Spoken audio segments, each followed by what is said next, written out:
Buenas y bienvenidos sí, acá estamos.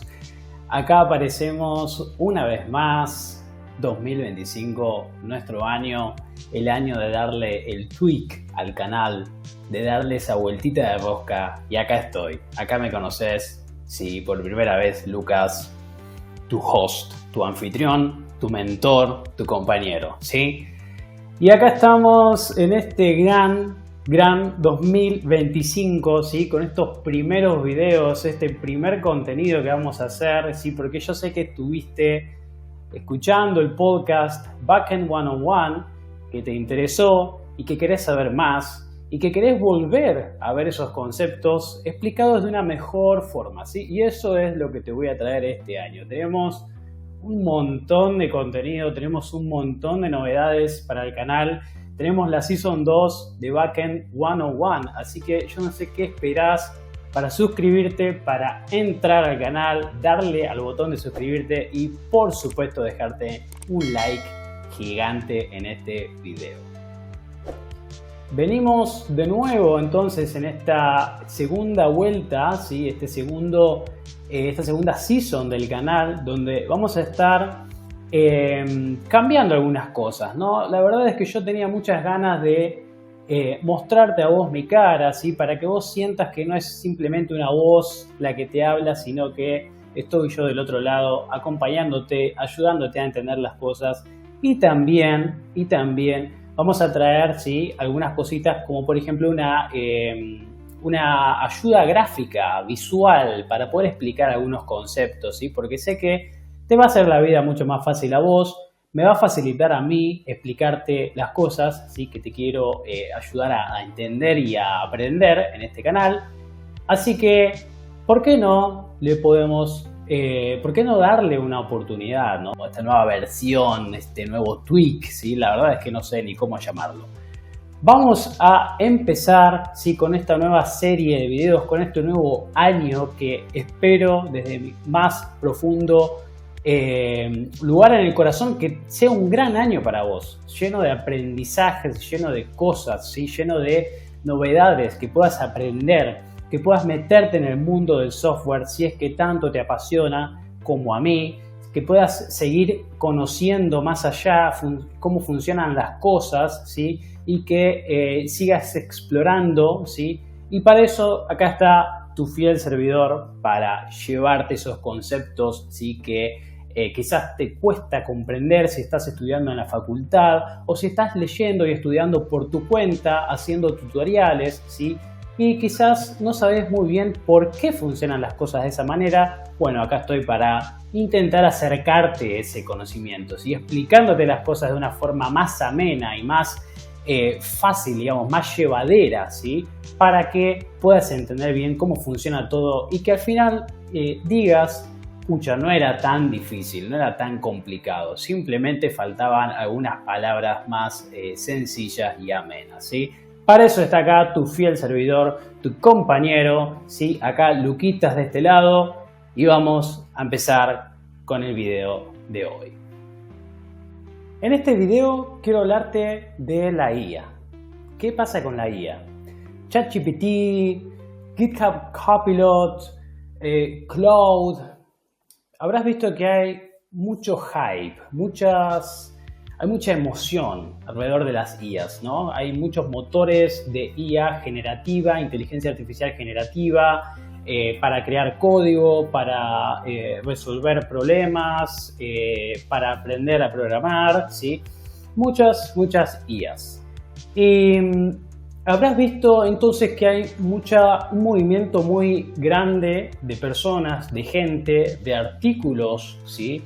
Que hablan de el futuro de las inteligencias artificiales y de los desarrolladores de software, ¿sí? Y muchos hablan acá del potencial de las IAs, de las inteligencias artificiales, para reemplazar a los devs. Y de esto es de lo que te quiero hablar hoy, ¿sí? Y cuál es mi opinión y mi visión al respecto. ¿Las IAs van a poder reemplazar a los devs? ¿Será verdad? ¿Será cierto que van a tener semejante potencial? Tranquilo, tranquila, primero que nada quiero que te relajes, ¿sí? Y que vayamos un poquito a los hechos y a entender primero cómo funcionan estas IAs y cómo se estructuran para después poder hablar con mayor confianza y con más información, ¿sí? Sobre el futuro de las IAs y si realmente la profesión hoy está en peligro, ¿sí? Entonces, vamos a entender cómo funcionan, ¿te parece? Bien, acá estamos entonces con el Blackboard, ¿sí? Que vamos a utilizar, un lujo la verdad, para explicar bien cómo funciona todo. Bueno, nosotros básicamente cuando usamos una de estas IAs, que puede ser ChatGPT, Copilot y demás, ¿sí? Normalmente lo primero que hacemos es confeccionar, ¿sí? Y enviarle, ¿sí? Una pregunta, ¿sí? Que esa pregunta normalmente suele estar rodeada de contexto, ¿sí? Normalmente adornamos esa pregunta con todo el contexto que más podamos para darle más información a la inteligencia artificial. Esa pregunta, ¿sí? Normalmente la conocemos como prompt. Bien, el prompt entonces es todo el contexto, ¿sí? Y la consigna, ¿sí? O la pregunta o la tarea que ChatGPT tiene que resolver. Esto es lo primero que armamos, ¿sí? Y que le enviamos a la inteligencia artificial. Lo que va a suceder a continuación es que la inteligencia artificial va a generar, ¿sí? Utilizando sus componentes internos, una respuesta que sea adecuada para esa consigna, para esa pregunta o para ese prompt, ¿sí? A la cual el usuario va a poder validar, ¿sí? E incluso va a poder iterar sobre esa misma respuesta. Quienes hayan utilizado ChatGPT habrán visto que podemos iterar una respuesta, ¿no? Una vez que ChatGPT nos contesta, le pedimos que nos mejore esa respuesta, ¿sí? Por ejemplo. Esto es el funcionamiento básico de ChatGPT o el flujo que seguimos cuando usamos ChatGPT. Ahora, ¿qué sucede acá adentro? ¿Qué sucede en ChatGPT, ¿sí? Para que nos pueda generar esta respuesta? Algo que tenemos que saber es que claramente las respuestas que nos generan estas inteligencias artificiales están basadas en texto. Son respuestas textuales, ¿sí? Puede ser un poema, puede ser una carta, puede ser una especie de redacción, ¿sí? Incluso lo podemos usar como traductor, pero también nos puede generar código, ¿sí? Y ahí está uno de los grandes usos de este tipo de herramientas, es que podemos generar gran parte del código, ¿sí? Que luego vamos a usar en nuestras aplicaciones e incluso podemos colocar código, ¿sí? Dentro de los prompts, ¿sí? Para pedirle a ChatGPT, por ejemplo, que resuelva una determinada tarea. Ahora, lo que nos interesa saber, quizás, es qué es lo que sucede dentro de la inteligencia artificial, dentro de esta caja de Pandora, ¿sí? ¿Y por qué nos va a interesar?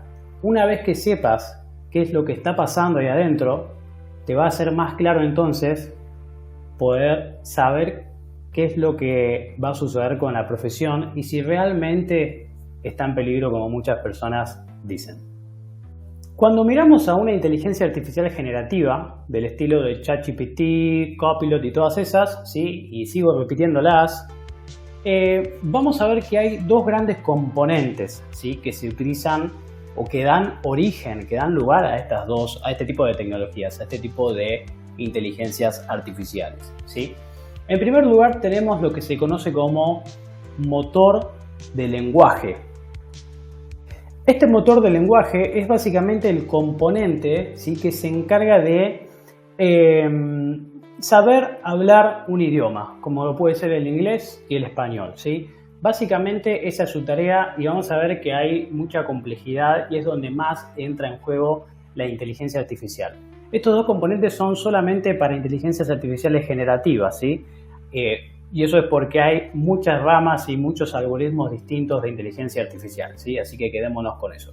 Entonces, primer componente, motor de lenguaje. El segundo componente es una base de datos vectorial. Una base de datos vectorial es, un poco como el nombre lo indica, básicamente un gran repositorio de datos textuales, ¿sí? Y acá, como te imaginarás, lo que se almacena es la información que luego la inteligencia artificial utiliza para generar una respuesta cuando le enviamos un prompt. Entonces, vamos a ver cada uno de ellos, a ver cómo funcionan, ¿no? Y qué es lo que hacen y dónde entran en juego en las inteligencias artificiales. Bien, por un lado tenemos entonces el motor de lenguaje. Básicamente lo que alguien o muchas personas, muchos científicos relacionados con el tema de la inteligencia artificial hicieron en algún momento, ¿sí?, fue entrenar inteligencias artificiales, ¿sí?, para que puedan entender y para que puedan generar oraciones, ¿sí?, en un determinado idioma. Entonces, básicamente se trataba de inteligencias artificiales a las cuales se les iba dando mucho contenido en forma de texto siempre, ¿no? Que esto básicamente podían ser blogs de internet, podrían ser artículos artículos científicos, podían ser papers, podría ser toda la información que está en la Wikipedia, ¿no? Mucha información textual. Y a esa inteligencia artificial se la entrena, ¿sí?, con algoritmos de inteligencia artificial, algoritmos de entrenamiento automatizado, que lo que hacen es detectar patrones, ¿sí?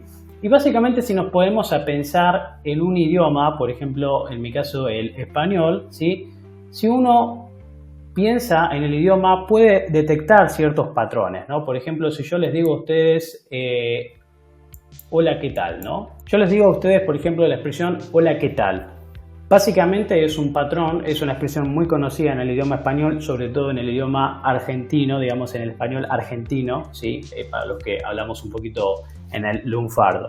Hola, ¿qué tal? Es un patrón, ¿sí?, que vamos a ver en mucha información escrita, ¿no? Si miramos todos los textos y los datos escritos y la información textual, vamos a encontrar probablemente este patrón muchas veces.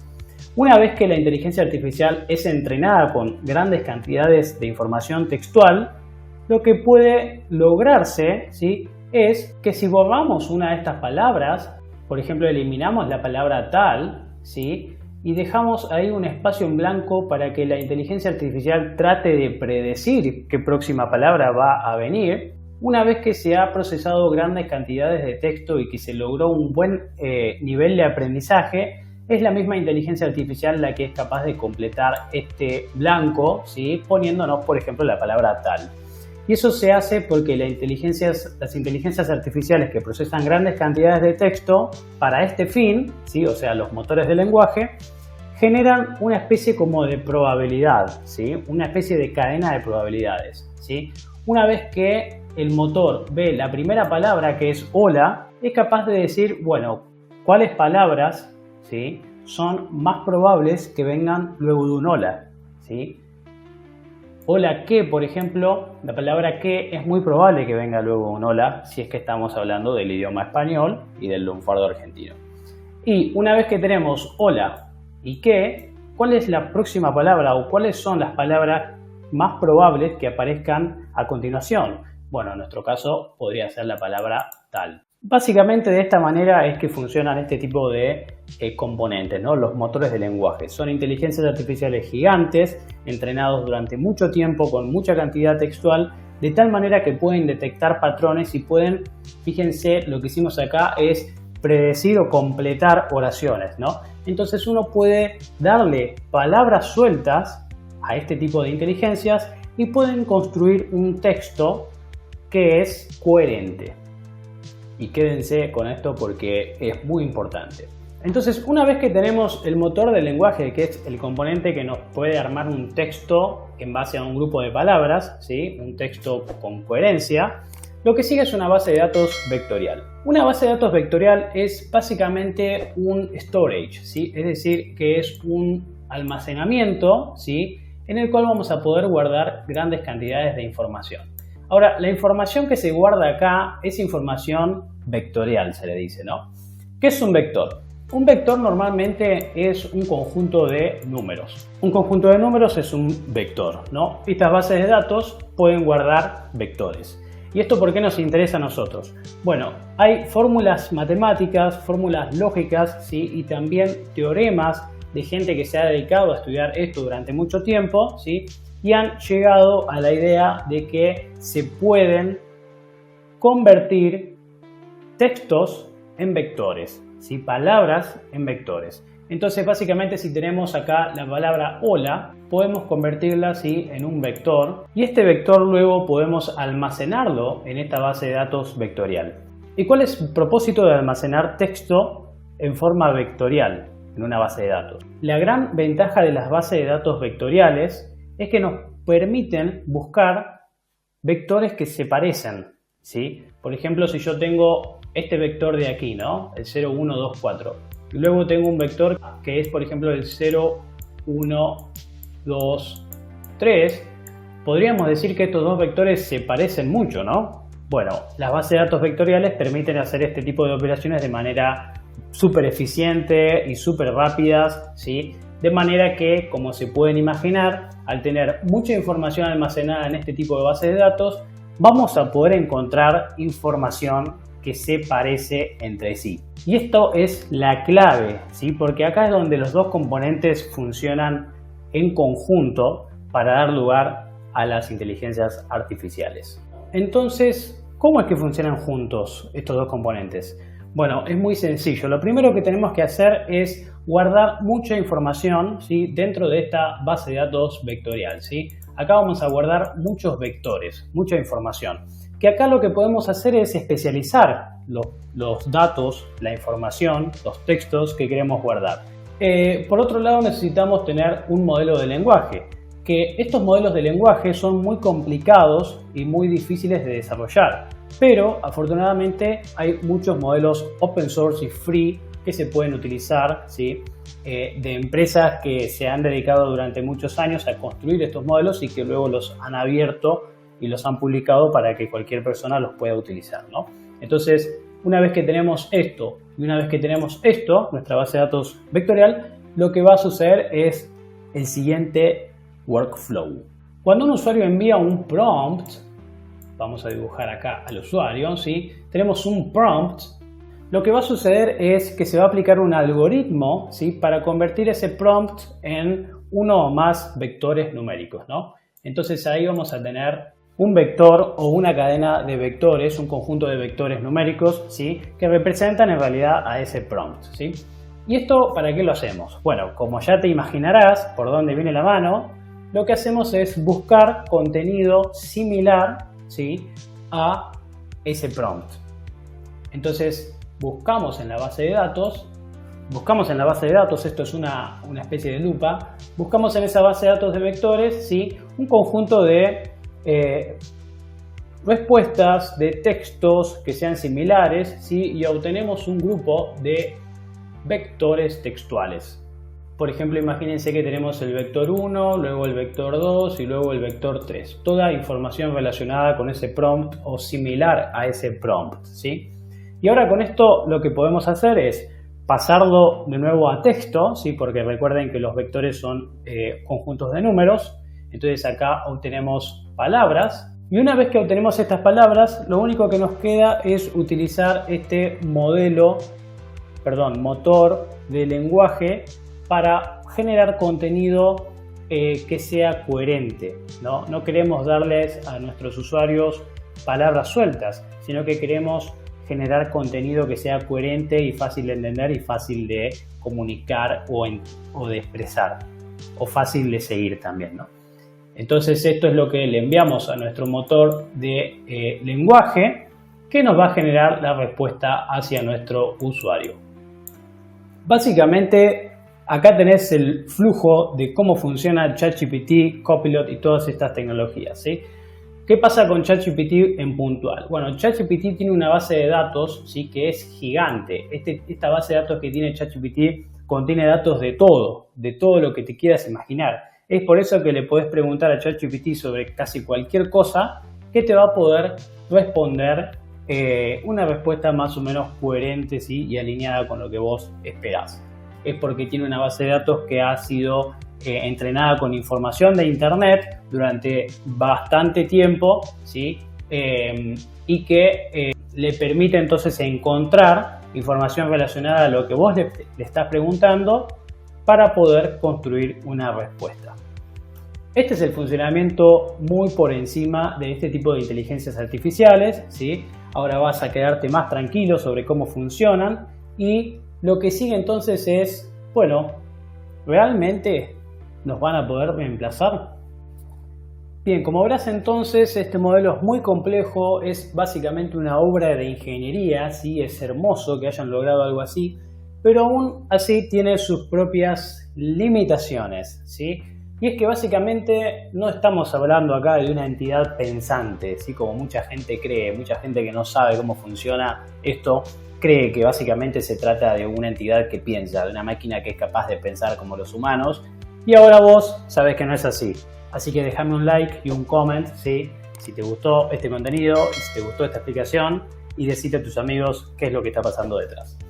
Bien, una de las más grandes limitaciones que tienen este tipo de tecnologías es básicamente, como subrayé acá, como señalé acá, la dependencia de esta base de datos, ¿no?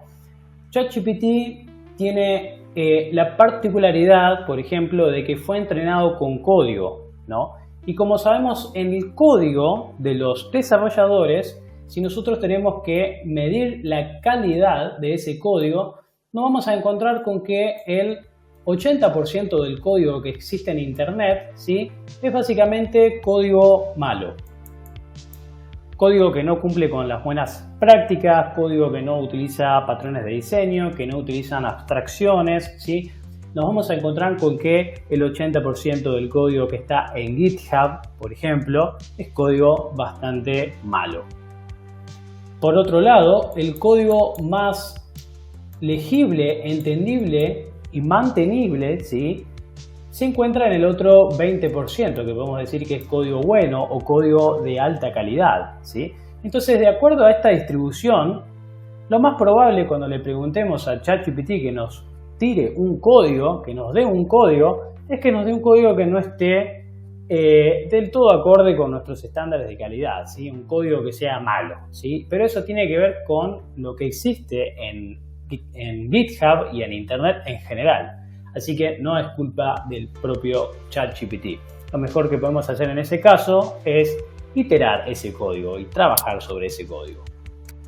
Segundo tema, como les estaba diciendo, entonces esta dependencia con esta base de datos es gigante, ¿sí? Y básicamente, si nosotros miramos la línea del tiempo, en algún momento, hoy estamos en el 2025, ¿sí?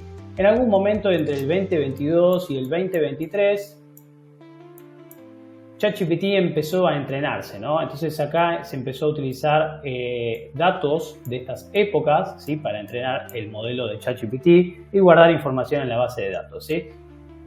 Hoy se sigue entrenando, ¿sí? Pero cada vez está más distanciado, ¿sí? Y además, ¿qué es lo que sucedió? Hay un efecto muy interesante acá, ¿sí? Que es que, por ejemplo, pasó con Stack Overflow.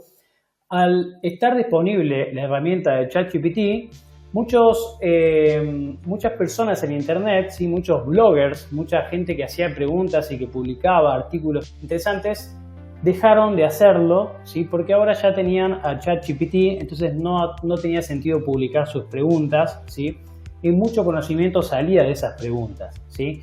Si no hay contenido nuevo, ChatGPT no puede mejorar, no puede tener contenido nuevo, ¿sí? Entonces fíjate cómo es un bucle. Al fin y al cabo, ChatGPT depende más de los humanos que nosotros de ChatGPT, ¿no? Si no hay conocimiento, si no hay preguntas en Stack Overflow, como está pasando hoy, ChatGPT no tiene contenido para su base de datos y por lo tanto no puede ayudarnos con las nuevas versiones de herramientas que vayan saliendo o las nuevas versiones de lenguajes de programación, etcétera, etcétera. La última gran limitante, ¿sí? Que claramente esta es, yo creo, la más obvia, ¿sí? Tiene que ver con la falta de raciocinio, la falta de capacidad de pensar o de razonar o de incorporar todo un contexto, una situación, ¿no? Y esto es un poco lo que nos distingue, ¿no? Entre ChatGPT y un desarrollador de carne y hueso. Cuando nosotros trabajamos en un proyecto, nos vamos a encontrar muchas veces con tecnologías que se usan, con estándares que estamos utilizando, con determinadas arquitecturas que estamos utilizando, ¿sí? Determinados problemas puntuales que tenemos, ¿sí? Y todo esto hace el contexto de nuestro proyecto. Muchas veces cuando le preguntamos algo a ChatGPT sobre este mismo proyecto, ChatGPT no conoce este contexto, ¿sí? Y no tiene la capacidad de razonar qué es una buena decisión y qué es una mala decisión en el contexto de ese proyecto. Entonces ahí es probable que la primera respuesta que te tire ChatGPT no sea la adecuada para tu proyecto. Es probable que si implementás y te quedás con el primer resultado que te da ChatGPT en el trabajo, no les agrade tu solución o no sea la más óptima o no sea la más escalable o directamente sea completamente inútil para el contexto actual de tu proyecto o de tu empresa. Y en ese caso entonces vas a ver que no es simplemente preguntarle algo a ChatGPT y volver con la respuesta, sino que muchas veces necesitamos ir más allá, ¿sí? Y pensar más allá del código que escribimos, ¿sí? Y pensar, por ejemplo, por los usuarios y su experiencia y cómo agregar valor al proyecto desde nuestra posición. Y llegamos a la sección final del video, ¿sí? Donde vamos a responder entonces de una vez por todas esta pregunta. ¿La IA nos va a reemplazar?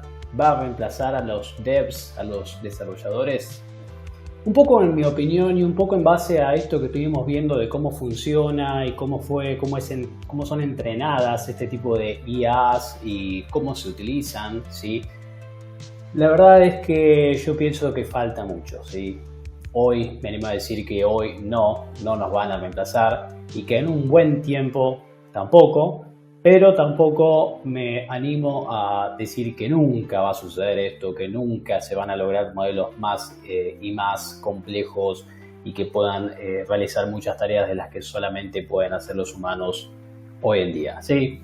La verdad es que todavía falta mucho, ¿sí? Y para eso una de las mejores cosas que podés hacer es volverte indispensable en tu empresa, ¿sí? Para no ser reemplazado por la IA, tenés que lograr hacer algo más de lo que hace la IA hoy, ¿sí? Y eso es una muy buena forma de verlo. Si hoy la IA te puede reemplazar, es porque estás haciendo algo muy básico, ¿sí? Algo que la IA misma puede hacer. ¿Y qué es eso? ¿Qué es eso que podés hacer hoy que la IA no puede hacer? Bueno, esto es lo que te va a llevar a ser un mejor profesional y es ver un poco más allá de lo que puede hacer la IA, un poco más allá de escribir código, ¿sí? Un poco más allá de sentarte en una silla y programar, ¿sí? Solamente lo que te digan. Y esto es entender cómo hacer mejor software, entender cómo mejorar la calidad de tu código, cómo utilizar patrones de diseño, entender sobre conceptos y tecnologías, qué problemas resuelven, ¿sí? O qué mejoras introducen. Entender cómo funciona tu proyecto o la empresa en la que estás trabajando, cuál es su modelo de negocio, cómo gana dinero esa empresa, cuáles son los mayores pains, los mayores problemas que tiene esa empresa y que tiene ese software, ¿sí? Cuáles son los puntos en donde más flaquea ese software, ¿sí? Y que se pueden mejorar. ¿Cuál es el contexto actual? ¿Sí? ¿Cómo funciona el sistema y cuáles son las cosas que se pueden modificar y mejorar y cuáles son las cosas que están ahí y que nunca se deben tocar o que son más peligrosas o más críticas? ¿Sí? Todo este contexto es el que hoy ChatGPT o cualquier otra de estas IAs no tiene y no nos puede proveer y por eso es que no nos puede resolver, ¿sí? Entender los problemas de los usuarios, los problemas más comunes que enfrentan los usuarios y que enfrentan las personas que usan el sistema en el que estás trabajando. Todas estas cuestiones son las que tienes que preguntarte, ¿sí? Cómo agregar valor desde tu posición, desde tu puesto de trabajo y desde el profesional que sos, ¿sí? Y estas son las cuestiones que la IA hoy no puede resolver, ¿sí? Pero que nosotros, desarrollando un buen criterio como profesionales, vamos a poder volvernos irreemplazables y vitales para la empresa en la que estamos, invaluables, y por eso la IA no nos va a poder reemplazar. Si te gustó este video, este contenido y todas estas preguntas que te planteé al final, ¿sí? Entonces te invito a que te suscribas porque se va a venir una serie de videos muy buenas donde vamos a explicar cómo podés saltar a ese eslabón, cómo podés saltar hacia los siguientes peldaños, ¿sí? Cómo podés escalar, ¿sí? Y pasar a ser un profesional mucho más valioso para tu empresa, ¿sí? O para el sistema en el que estás trabajando. Además, vamos a estar viendo un montón de contenido nuevo sobre tecnologías y sobre conceptos, ¿sí? Que eso es lo más importante, que vos entiendas los conceptos. Después, las tecnologías son distintas formas de dar vida a esos conceptos, pero los conceptos es lo clave, ¿sí? Es lo que te va a permitir escalar como profesional. Así que, una vez más, te invito a que me sigas en este canal, a que le dejes un like a este video si te interesó, si te gustó y si te abrió alguna perspectiva nueva.